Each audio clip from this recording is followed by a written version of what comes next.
அண்ணா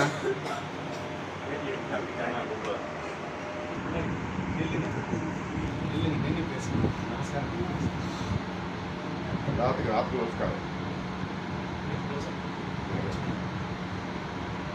எல்லாத்துக்கும் ஆத்ம நமஸ்காரம். நான் ஒரு கம்பெனியில் டிவிஎஸ் கம்பெனியில் வேலை பார்க்குறேன். அங்கே பிரகாஷ் என்றவர் வந்து மோட்ரு வேலை வருவாங்க. அவரோட மனைவிக்கு வந்து கேன்சர் வந்து மீனாட்சி மருத்துவமனையில் ரொம்ப நாளாக செலவழிச்சாங்க. காசு வந்து அங்கே 10 லட்ச ரூபாய் செலவழிச்சிட்டாங்க. அப்போ ஏன்டா எதாவது தான் பேசினேன் அப்படி இந்த மாதிரின்னு சொல்லிட்டு நான் சொன்னேன், அப்பாவை நினச்சி நான் ஒரு ஆசீர்வாதம் பண்ணேன்.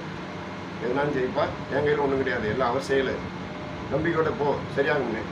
அந்த டெஸ்ட்டு லாஸ்ட்டு டெஸ்ட் எடுத்தாங்க. அதுக்கு முதல் டெஸ்ட் வரலையும் காப்பாற்ற முடியாதுட்டாங்க. கணவன் மனைவிக்குள்ள டைவர்ஸ் நிலைமைக்கு வந்துட்டாங்க. லாஸ்ட்டு டெஸ்ட் எடுக்கல, எல்லாம் நல்லாயிருக்கு, ஓகேன்னு ரிசல்ட் கொடுத்துட்டாங்க. அவர் அங்கேருந்து ஃபோன் பண்ணி கண்ணீர் விட அழுதாரு. ஏன் செயல் ஒன்றும் கிடையாது, 100% டேஞ்சர் கிடையாது, 1% கூட கிடையாது, வந்து எல்லாம் அப்பா செயல் தான். அப்பா மேலே நம்பிக்கை வச்சு நான் சொன்னேன், நடந்துச்சு. அது மட்டும் இல்லை, இன்னொரு அம்மாவுக்கு இதே மாதிரி மார்பகத்தில் வந்து ஒரு புற்றுநோய் வந்து சுத்தமாக கசிஞ்சிச்சு. அந்த அம்மா ஒரு வழியே இல்லாமல் ஹாஸ்பிட்டல் வந்து முடியலாம் கம்ப்ளீட்டாக கொட்டி போச்சு.